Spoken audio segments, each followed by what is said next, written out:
Thank you for sticking with us this very last presentation, well, last session. We are going to have a session on automation, and we have 5 lectures. The first one is going to be Ricard from the UPC. So, the floor is yours.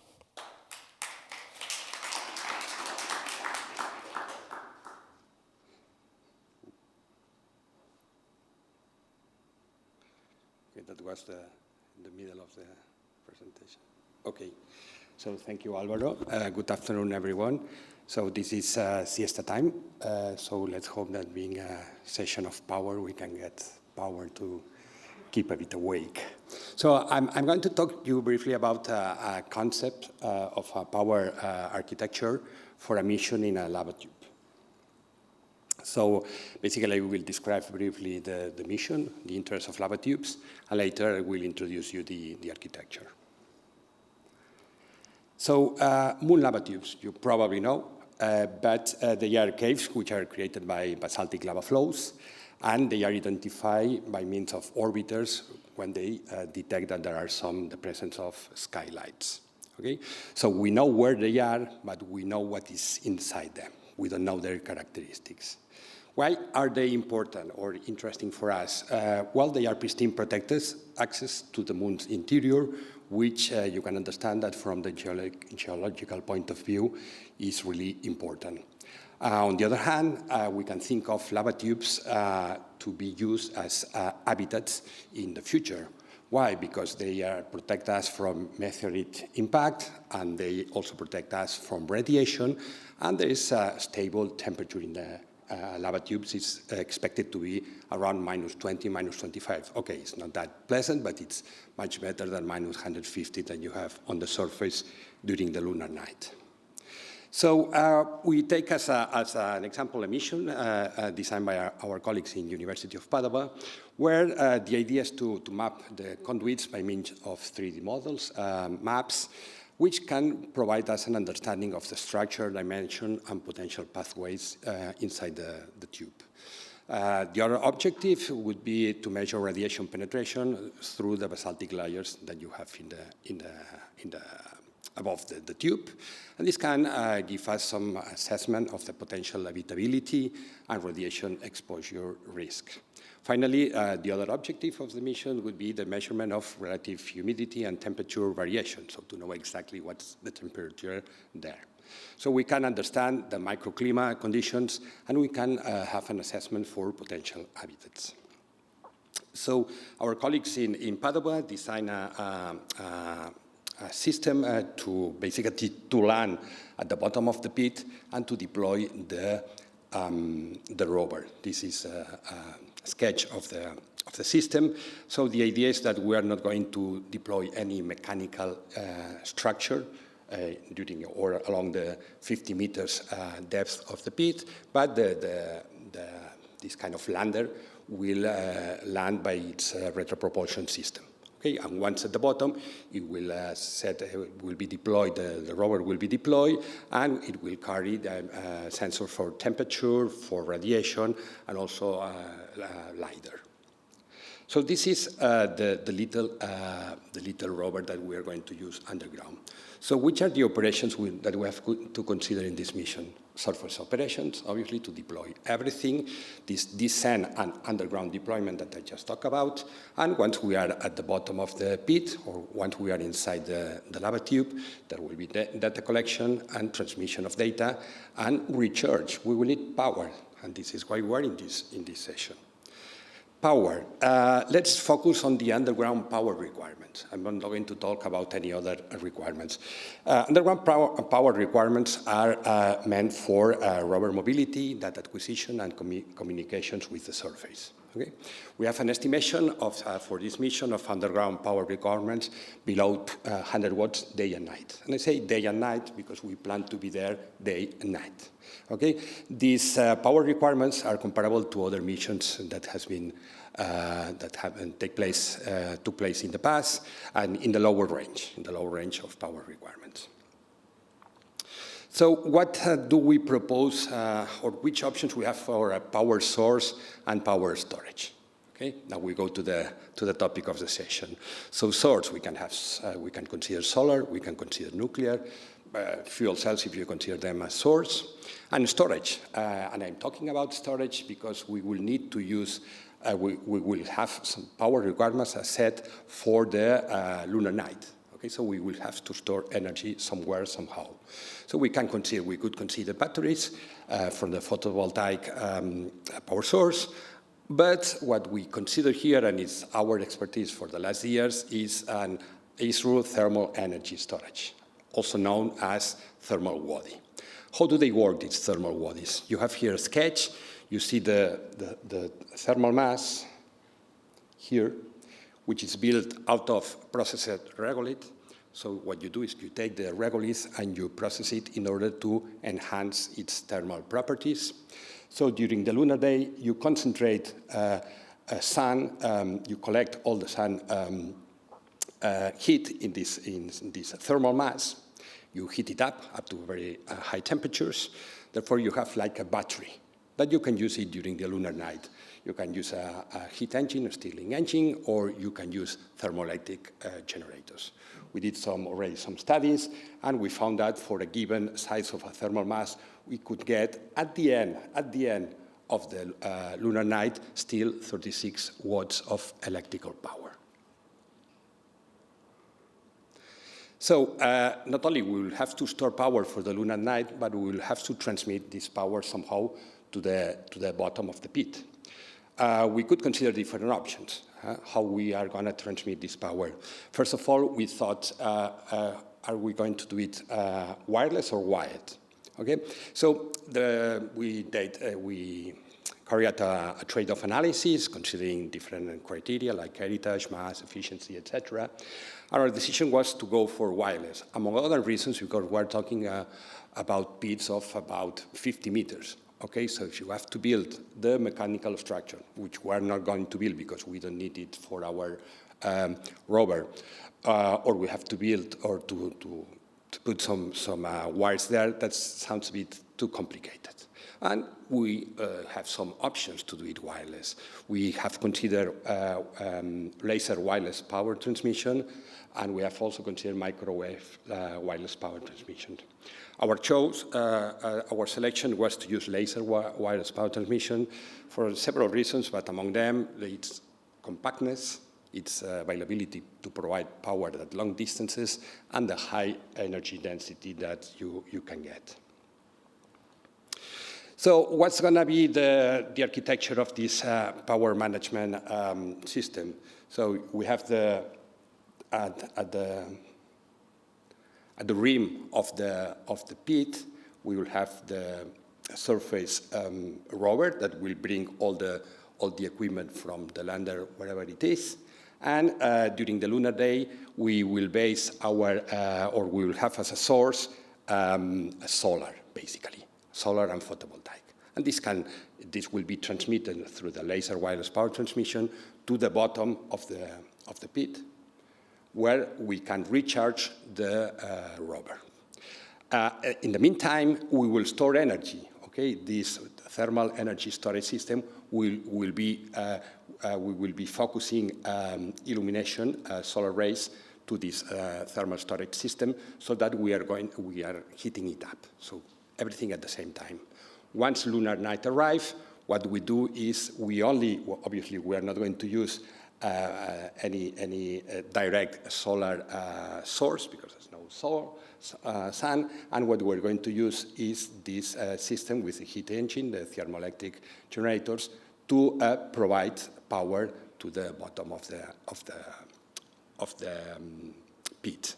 Okay, also with laser power transmission. In our initial studies, we did efficiency analysis of all the different steps in this power transmission and power storage and transmission, and we estimate that we can have still an efficiency from thermal storage to the rover at the bottom of about 10–20%. Okay, so we will have to generate an order of magnitude larger power in our thermal storage system. We have, let's say, two versions. We can either charge, we can have here kind of a charge station so that the rover goes to recharge every time it needs it. Or we can have that what we say a second phase. This phase 2 should be here. We have a second phase, which would be, again, laser transmission from this charging unit to the rover inside the cave. And as a conclusion, well, the important message is that any future surface or cave mission on the moon will require ad hoc power supply technologies, and this is very important. I'm not saying that this is the solution. Okay, you will also have nuclear. We can consider fuel cells.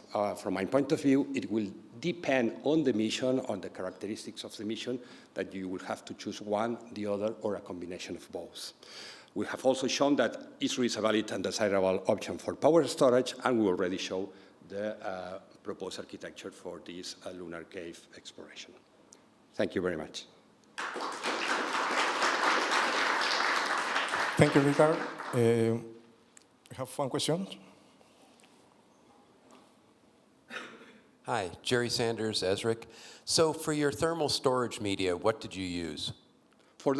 For the thermal storage media that you're pumping the thermal energy in through your Fresnel regolith, processed regolith. Processed regolith? And yes. So regolith that you process, basically what you do, you melt it, okay, in order to compact it and to enhance the thermal properties. Okay. So kind of the same thing they do for construction. So you basically, layer by layer melt until you get your full. Yeah. Oh, perfect. Thank you. What you can, what you can do is also to mix it with metal parts. Well, from the lander. Okay. You are recycling. That's a possibility. Other question? You have to balance the hardware to strip the metal from the lander to the extra performance of the thermal storage unit. Well, you have to see which kind of parts you can use in the lander, and but you see, this is a large thermal mass, so you can put many small pieces there. Any other question? I have one question. Maybe we were discussing already about this. So you were telling me that it's sensible heat storage, what you are targeting here. Mm-hmm. Any view or any idea about latent? What could be eventually any possibility? How do you see this? Well, that could be an option. It's not our first option because I think it could be a bit more complicated. That's why we started with sensible heat storage. That's the main reason. I'm not saying it is not possible, but I think it would be easier to start the design with sensible heat. And then more power. Yeah, exactly. Thank you. Okay, welcome. Oh, there is one more question over there. Kuroshiragi from NASA. So I just wanted to point out, especially I think the fuel cells and energy storage are changed incorrectly. Fuel cell is a power generation. Regenerative fuel cell is energy storage. Just want to make that clear. Yeah, I agree with you. So change incorrectly, and I understand some folks, they do it, but fuel cells are power generation. Regenerative fuel cells are energy storage. Yeah, you're totally right. That's why when I showed the slide, I said fuel cells, but okay, we can consider it source or storage. Yeah, thinking exactly the same one you just said. Thank you. Thank you. So then we can move to our next speaker. Thank you, Ricard. So from Astroport, Tomás.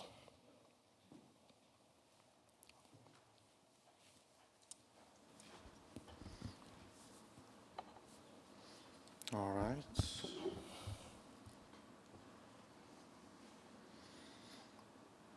So let's continue the story about the power. We need more power, right? For any ISRE activities and lunar economy in general, they are one of the constrained elements, power, resources, and logistics. So I try to explain today how the collaborative engineering could be a mechanism to convert those constraints into our operational capability. So very quickly, we know all about the different sources of power, how dense, what kind of density and level of production we need. And we try to focus right now a little bit more about the efficient surface power for the lunar activities. So we had some trade-off studies that covers over 600 pages, and we considered multiple scenarios for setup of and operability of the fission surface power units, the parameters of itself, and what are the requirements for having these units on site, what are the unloading and deployment conditions. But let's dive into the site selection and specifically how we define the proper site, which is the best or optimal for FSP installation.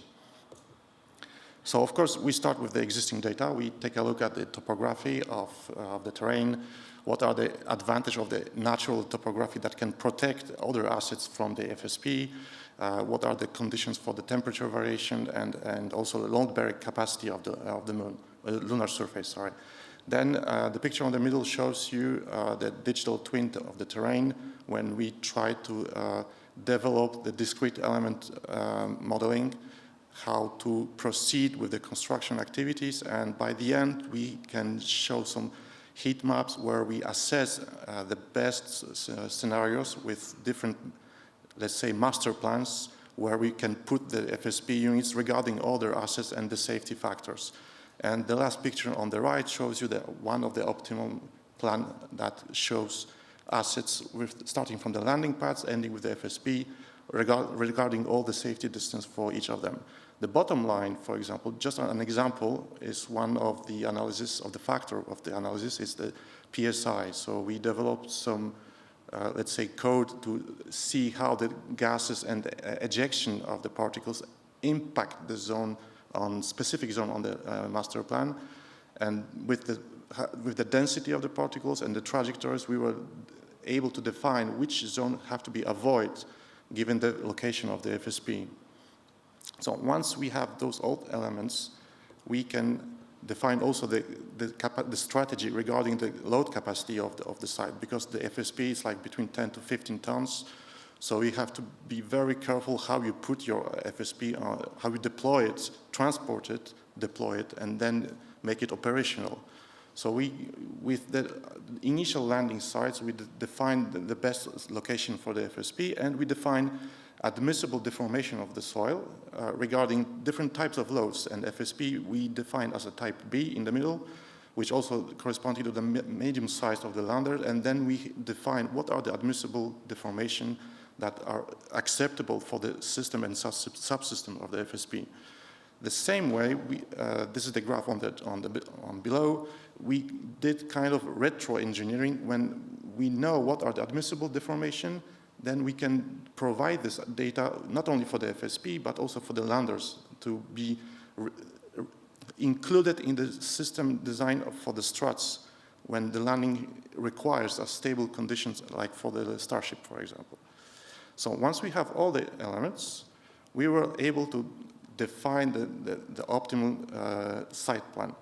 Of course, starting with the landing site, with all the charging station, protection shelters, and also the FSP itself location.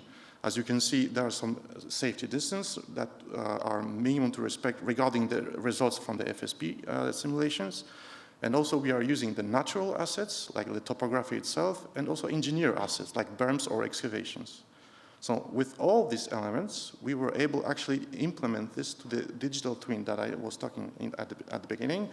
And the next slide shows you actually the results of the 2-year study, when you can see all simulations and process starting from delivering the payload on the lunar surface, and logistics, transportation to the designated sites, and then you see, for example, here, landing on unprepared terrain. This is the first landing site.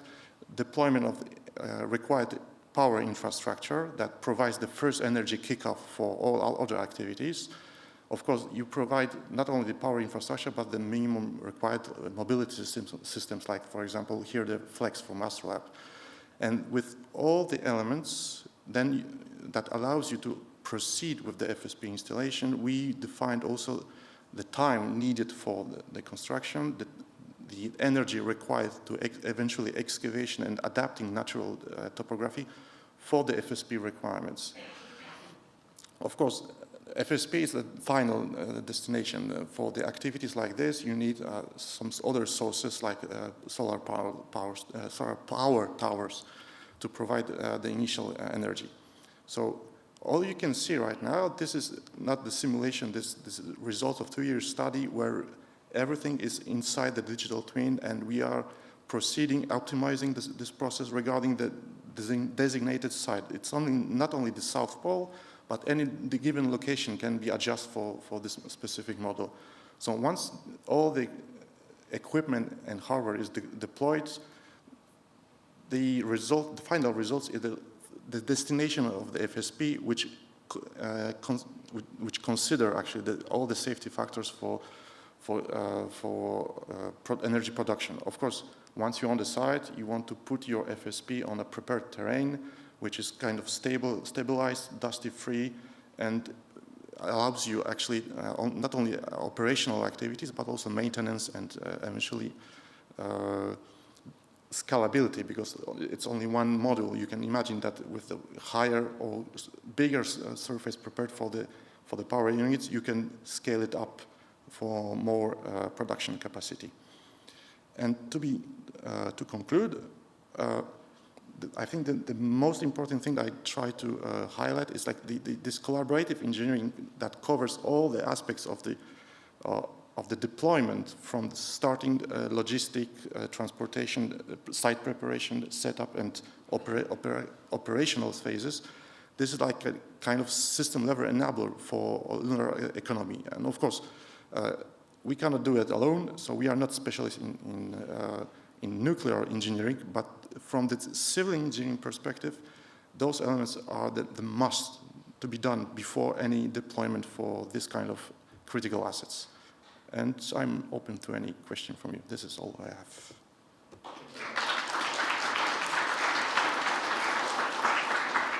Thank you very much, Thomas. We have one question. Yeah, correct. Thanks for your presentations, Kuroshiro from NASA. So when you show the VSAT, which is the vertical solar arrays, yep. Did you account for how high from the ground needs to be, the shadowing effects, and shadowing over when you have multiple VSATs? VSATs can shadow the other VSAT. Did you put that, was considered in your model or not? Yeah, you didn't see that here because I was focusing specifically on FSP, but yes, the advantage of the discrete element modeling and also the digital twin of the surface allows us to take that into the consideration. And actually the heat map that you saw, that was also the results of shadowing and solar visibility depending on the height above the terrain. So the shadowing between the solar powers, I'm not sure if that was covering with this study, but for sure the location of the solar panels regarding the risk of the ejecta was considered. And so this is just another parameter to add to make it more reliable. I think that would be great for the next rev of this, because we do know that when you have number of the VSATs, this distance between the VSAT and VSAT has to be needs to be accounted for, because VSATs can shadow another VSAT. So, yeah. So that's some food for thought for the next rev when you. Yeah, sure. Thanks, Kurt. Yeah. All right. Any other question? I have, well, could be two questions. So in your model, in your digital twin, you're considering the landing path. So in your model, you include the bricks, I believe, that we are going to have. I imagine that you are making that by sintering or imagining sintering. Yeah. Have you also considered the effect of thermal cycling for those units, for those specific bricks, or any other sintered unit? Yeah. So there are two phases, critical phases. So first of all, the first landing, you don't have any bricks or stabilization. You just land on the terrain as it is. So you have to pick up the most reliable terrain for landing. Then there's the second phase, which we can call a dirt phase. So once you provide your first payloads, you don't have enough power or hardware actually to provide more robust stabilization.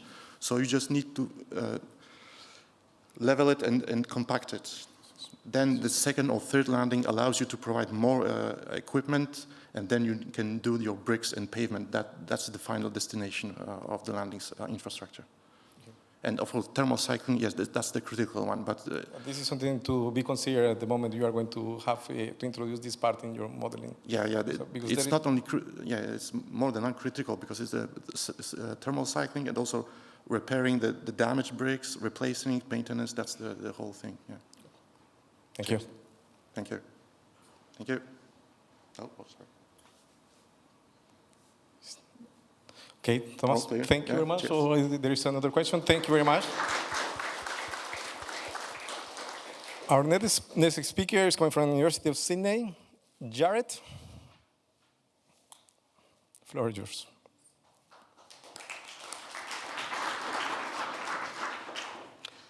Good afternoon, everyone. My name is Jared Millane, and I'm a research student at the University of Sydney. What I'm presenting this afternoon is the research I've been conducting for the last couple of years around robust Bayesian material tracking for autonomous mining. Outside of my day job is actually a systems engineer in the terrestrial mining space. So a lot of the work that I've done is centred around underground copper mines in Australia. But what I've looked to build is a universal framework for the material tracking between systems that could be applied to space. So this is maybe a little bit ahead of time, but looking at a change of pace from power, heading towards large-scale automation, which is where space needs to get to in the future.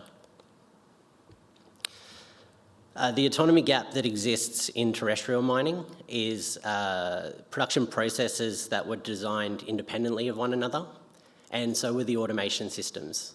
So what you have is these islands of automation of disconnected equipment that requires a human in the loop to be able to supervise those.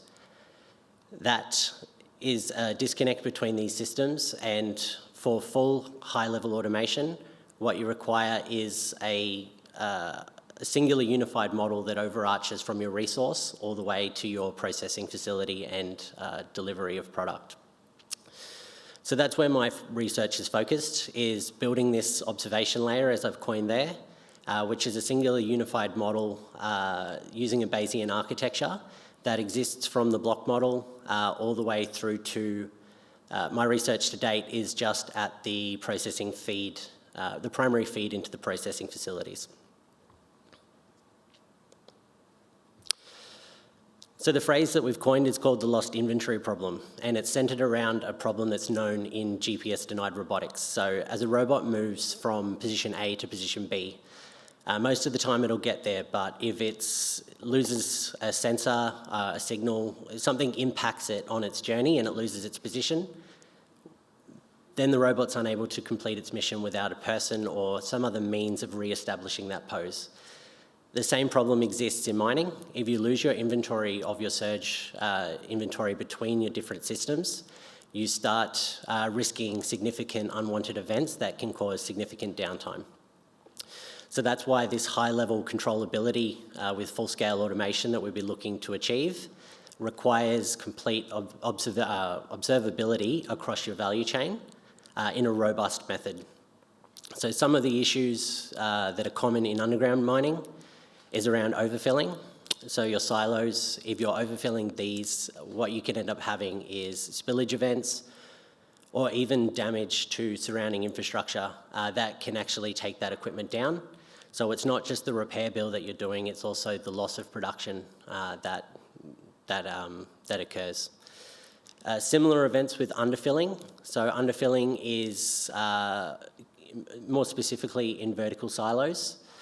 As it gets towards the bottom, you can start creating these high kinetic events that create greater ablation on the internal panels as well as potential blowout of the loading infrastructure at the bottom.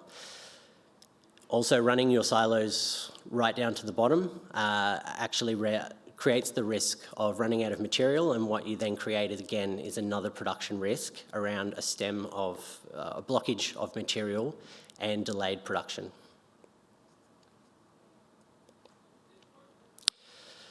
So why we've gone for a Bayesian approach, outside of the examples that already exist in robotics. It's also based on the resource models in terrestrial mining are conducted using Bayesian parametric models. The localization of these robots in 3D space using SLAM and other Bayesian filters. So it makes sense to have, for consistency, to have a Bayesian model for your production as well. The simplicity around the certain Bayesian filters that exist is that they're grounded in physics, so you're able to track the mass in and mass out of the system, and then you can also start incorporating intrinsic and extrinsic properties of the material as well. These filters are highly scalable to thousands of states. The robustness, as I've demonstrated, against disturbances and high noise. And it also provides the ability to observe a state that you're not actually monitoring or measuring. So where there's difficulty around putting sensors or monitoring equipment in place, you can observe that state, or you can estimate that state without actually having a sensor there. The challenges with this approach to date is largely around the different systems that we're looking at in terrestrial mining. So you've got batch delivery of material, which is around like trucks or loaders, and then you've also got continuous delivery of ore as well. So you start looking at conveyor belts. So you've got infrequencies of the data, infrequent data and data sparsity that with different observation frequencies is what you'd see. Around the conveyor belts, like you can see there, what we've done is rather than represent them as a single system, we've broken a conveyor belt down into discrete bins. So another key part of the modelling that we've done is around the modelling parameters that are required to ensure stability, is ensuring that our current number of what is moving from one bin into the next doesn't actually exceed reality.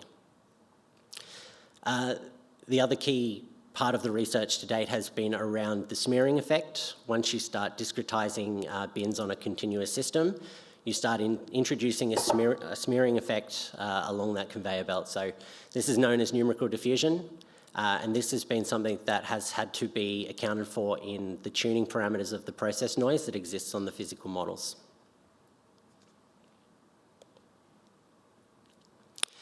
And the reason I'm standing here today and talking to you about earth mining is that, like I said, what I'm looking to establish is a universal framework here that works across all mining operations for the tracking of material from system to system. That is mathematically consistent, and you can also track the spatial correlations that exist between these systems in a way that is robust against noise, sensor loss, communications drops, and other unwanted events.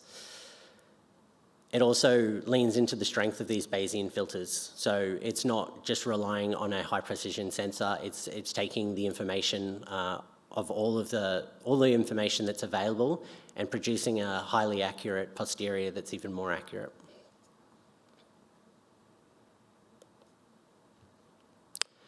And in conclusion, the path to orchestration. So this is largely centered around that the premise of achieving full-scale automation across your value chain. You can't achieve this without having that end-to-end view of what actually exists. The robustness around these Bayesian filters is a non-negotiable around scalable autonomous mining.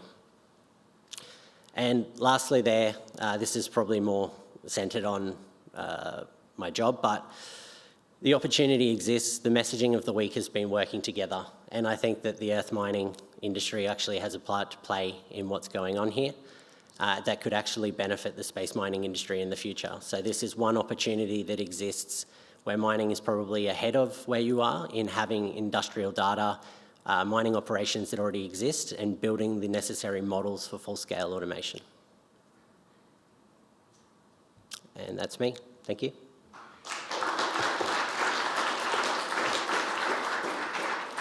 Thank you, Jared.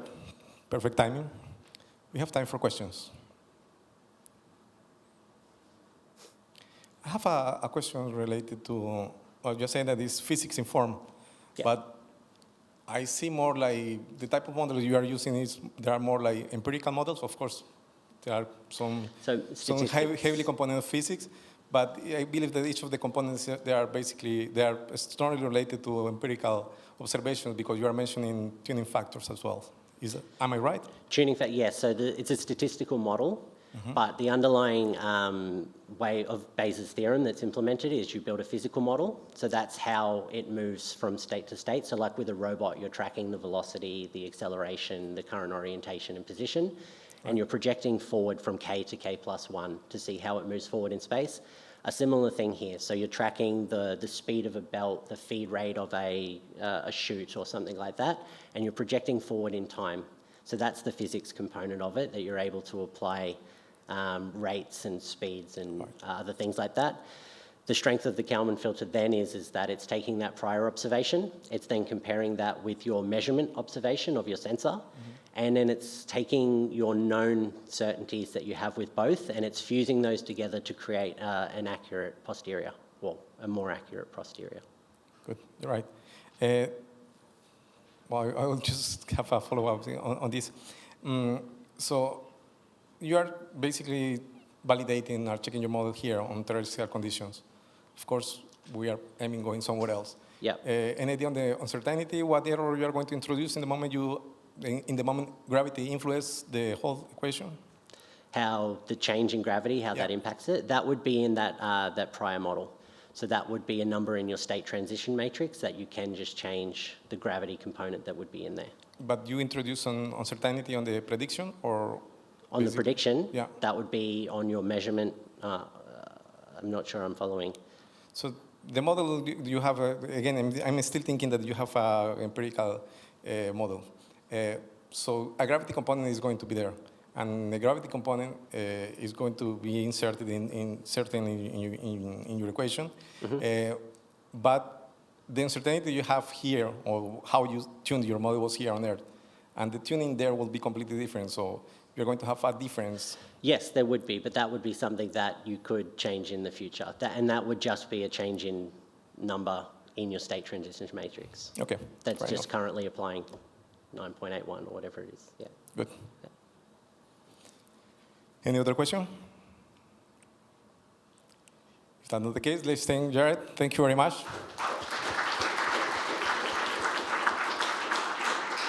Our next speaker, ABDOLSATTAR, please, to the stage. The floor is yours.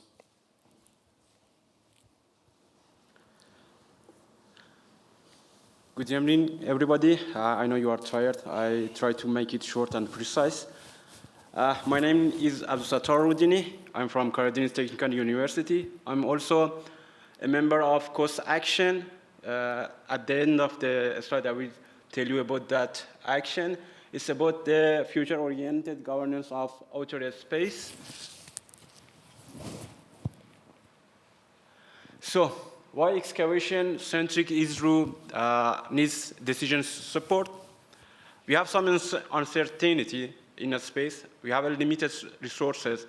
If you're gonna transfer one data from Earth to the Mars, for example, for one way, it's gonna take around 20 minutes. If it's gonna be round transmission, it's gonna take 40 minutes. So if we have some robot, some system that can do whole system, whole automation on its own without any command from Earth, it's gonna improve the process of the excavation or whatever we are looking at the Moon or Mars. We also have an uncertain terrain.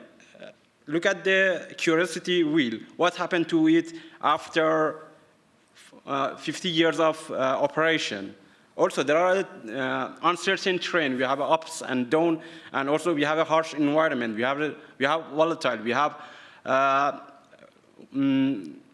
we also have another vibration during excavation that affect the wheel, the drum of the rover or racer that we are working. And also, there is more important, we have a low human presence on the Earth, on the Mars and Moon. So, we have a traditional AI workflow and we have an agentic AI workflow. I don't want to make it very sci-fi. We have a machine learning Machine learning is the first thing that everybody is familiar with it. After machine learning, we have a deep learning. After deep learning, we have a generative AI, like ChatGPT, Gemini, and you say it. In generative AI, you say that. You just prompt a command and say that I'm gonna go to the Luxembourg and take part at the Space Resource Week. Find one cheapest, find what for me, plan for my trip. During this week, I will go from 9 to 5 to the Lux Expo. I have a presentation, and after that, I have a free time. Go and plan for me 1 week trips. This is a generative AI. With one comment, with one prompt, you make a plan. After generative AI, we have an AI agent. AI agent do like this. Go to the Google, search the Google engine, and then find the cheapest ticket for me, and then notify me from this date to that date. That is AI agent. And after that, we have a agentic AI. Agentic AI, there are some agents working together. For example, one agent looking for your ticket, one agent looking for your hotel, one agent looking for the document you need for your trips. All the agents working together to make your trip very easily. In traditional AI workflow,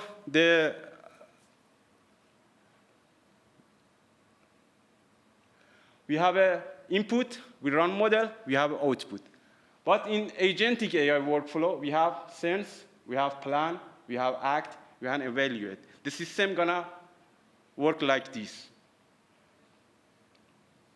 So we recommended 5 specialized agents working together to make mining in Mars or Moon easier.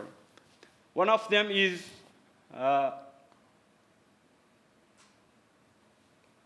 resource allocator, another mission supervisor, excavation agent, maintenance agent. They are working like this. In this architecture, they are working together.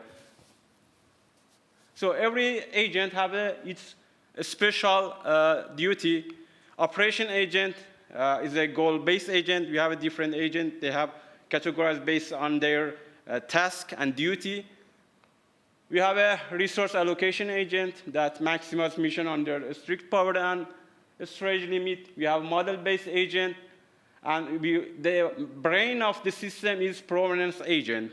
This agent will tell you, will report that operation agent did this task on this time because of this reason. So this agent is the brain of the system. There are also some guardrails. Guardrails are for the system. When system isn't working properly, it will be paused, and human will be interfered the system. So if everything is within the guardrail, so continue operation and log the decision. But if there are something wrong, pause and alert the system, and then the human will interfere and make some suggestion or report other thing to the operation. We have human in the loop, and we also have human on the loop. They are so different. In the loop, when you say the system that have some restriction and the operation is stopped, human interfere and make it and correct it. But when human is on the loop, the system have some notification work properly. But if there are some alert, it will raise up and the human interfere. So for this, for operation agent, we just manage one of the sub-agent. One simple proof of concept is the slip of the rover, how the agent can manage the operation in the situation when the wheel is rotating, but we don't have any we don't have any displacement in the linear way. So the rover is slipping in its own way. We use this terrain setup from Mars. The data is representative of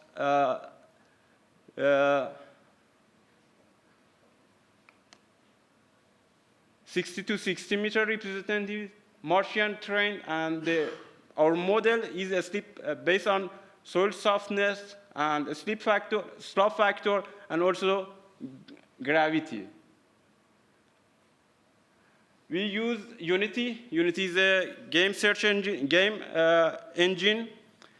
We also have a real engine. They are both of them are used for making some game. But here we use it as a platform for a simple digital twin. Here we put some limitation when the rover has a sleep, when it's work properly.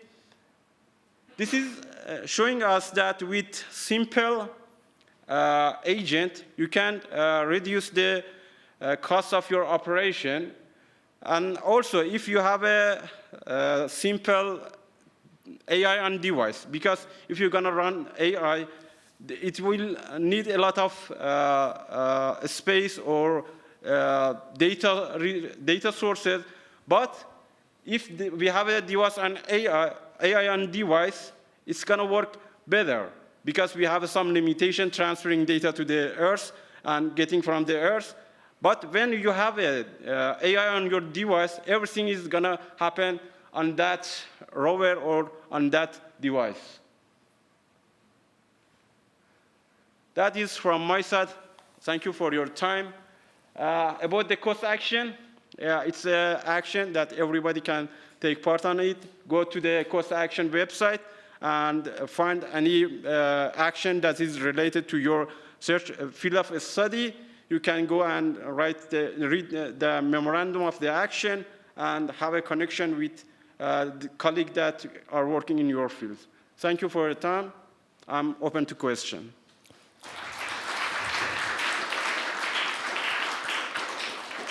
Thank you, ABDOLSATTAR. We have time for questions.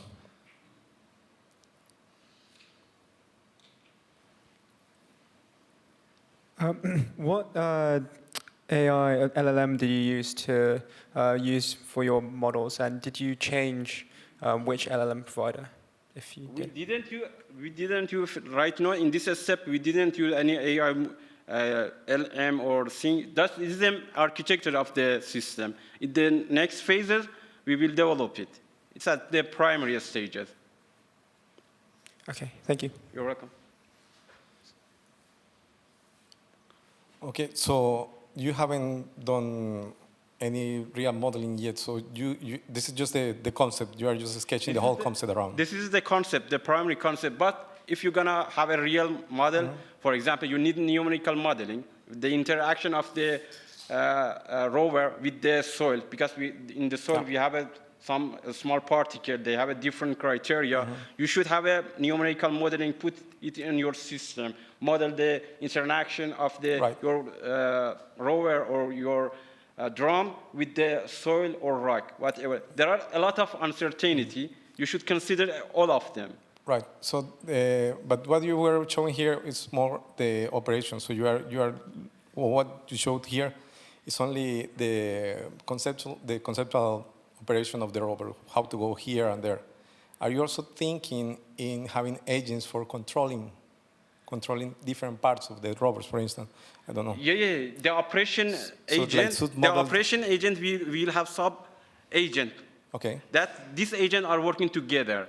These 5 agents are the main agent. They will have another sub-agent that working, for example, one agent are going to work on the thermal heating of the wheel. When wheel is interacting with the soil, they may have some friction, and we have some thermal.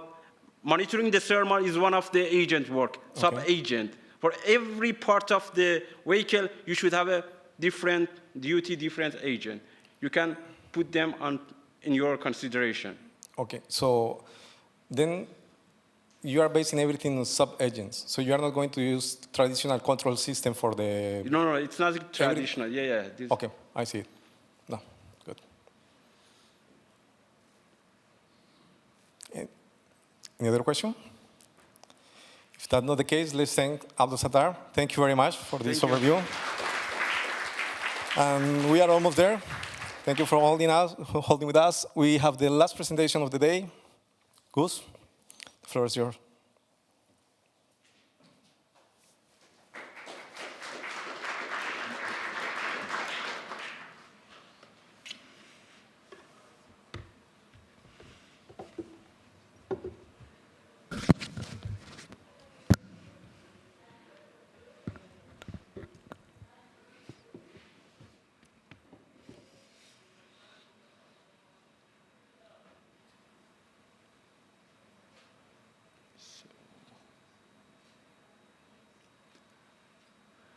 Good afternoon.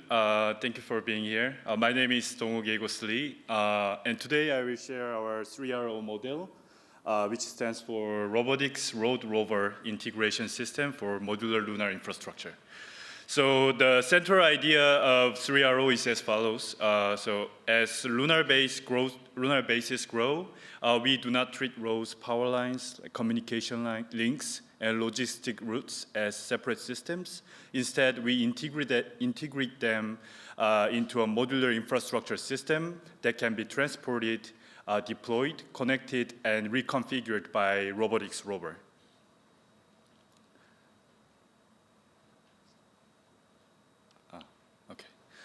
So let me begin with the problem. So future lunar bases will not remain static. Most of our lunar exploration and excavation projects are heavily dependent on the resources on the lunar surface, which means so if there are expected or unexpected changes to these resources, we need to move not only the base, but also the infrastructure systems. So in these cases, the traditional infrastructure model can create a major problem. So if we build fixed roads, separate power transmission lines, and separate communication nodes, we duplicate mass, complexity, and risk, making it hard to respond to the demands of changing lunar bases. So on the moon, as we all know, every kilogram matters. If we separately launch and install road materials, power cables, communication towers, and support equipment, the infrastructure system becomes extremely mass intensive.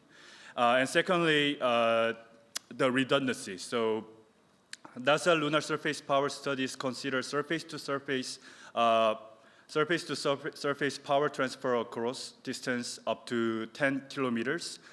With power levels up to 50 kilowatts. So that is almost the same scale as mobility routes inside the inside a growing lunar base. So if we build a road in one place, a power line in another, and communication relays separately, we are creating 3 parallel networks across the same terrain. So the third issue is operational risk. So the lunar environment as we all know, is quite severe. So this means that every additional exposed mechanism, like connector, cable, or like mobility paths, can become another failure point. So the key problem is this. How can we build a lunar infrastructure that expands with the base, minimizes launch mass, reduces duplicated systems, and remains serviceable under dust, thermal, and autonomous constraints? So the core idea of our 3RO model is to turn the rover into the lunar road/infrastructure builder. So in 3RO, the rover has an additional role beyond conventional logistics, providing conventional logistics. So it carries and installs modular infrastructure units. So each 3RO unit can operate in 2 major modes. So first one is rover mode. So in this mode, the system moves, transports, and positions a road infrastructure module. And the rover units behave like a coordinate mobile platform. So they carry the module as a shared payload and navigate over irregular terrain. And the second mode is the road operation mode. So in this mode, the system deploys, aligns, connects, and activates the module as part of the surface infrastructure network. So the important technical point is that the road segment provides a stable mobility surface while also incorporating embedded utility functions such as power transmission, communication links, and thermal management. So every time the rover moves a module, the rover moves and installs it, the base gains an extendable utility corridor. So instead of like first designing a fixed master plan and then building permanent infrastructure, 3RO can allow the infrastructure to be reconfigured flexibly so that infrastructure can follow actual mission demand. So this is the system architecture. So the 3RO concept uses a coordinated rover triad. There are 3 rover units working together with modular rover body, and there are 4 key elements, which is coordinated rover triad, a flexible chain connection, the road module as a shared payload, and wheel layers for drive and anchoring. So the reason for using 3 coordinated units is stability and payload distribution.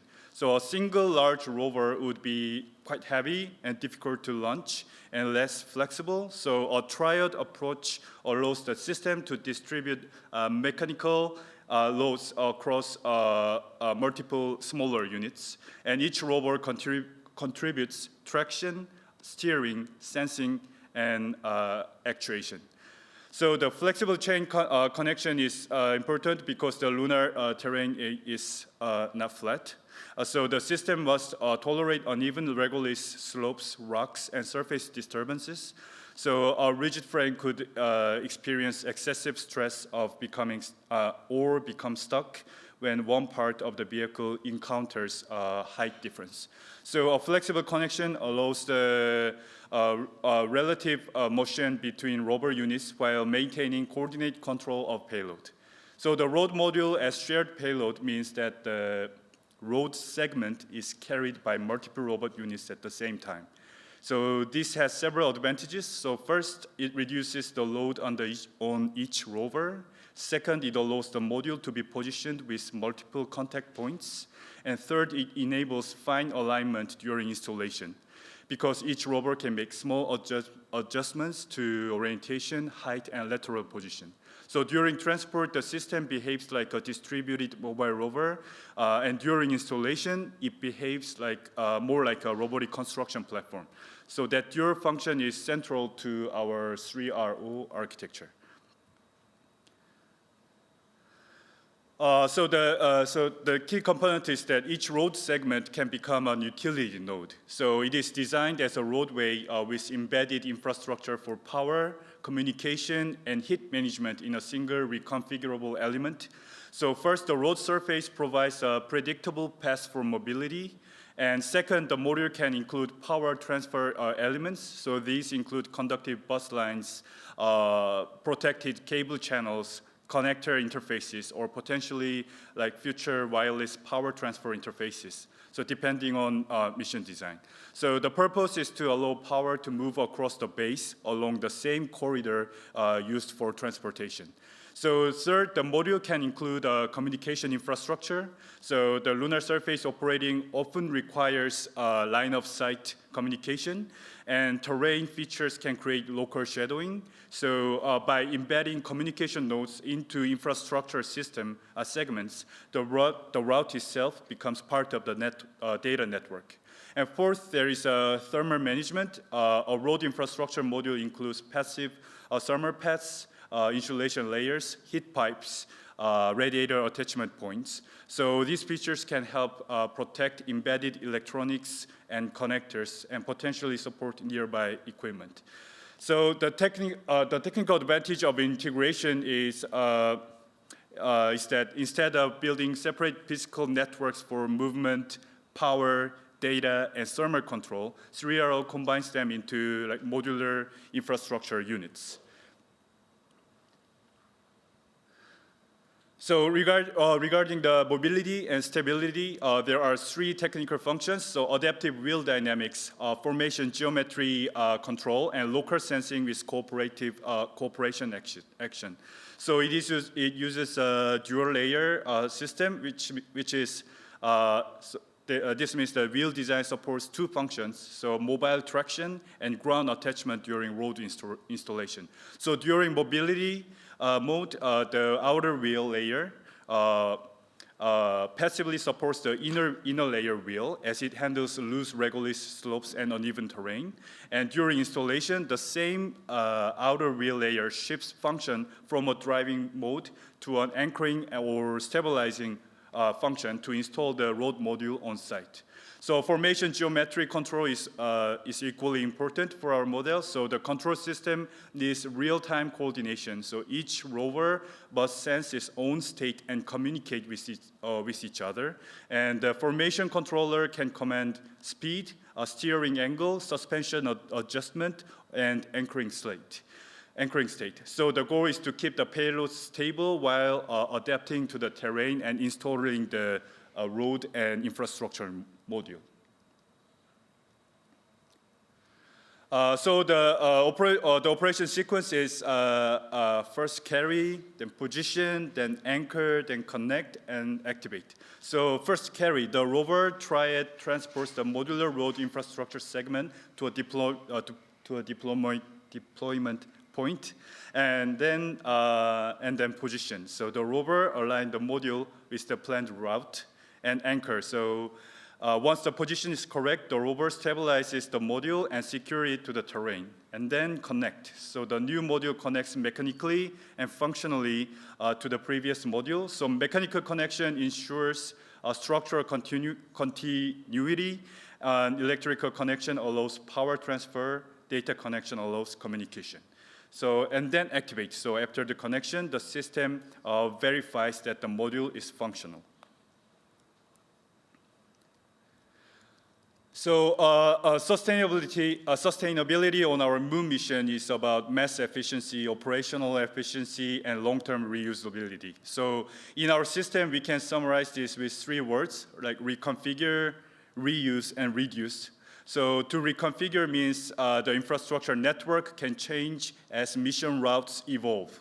So early lunar-based layouts likely change many times, and the modular system avoids locking the base into one fixed configuration too early.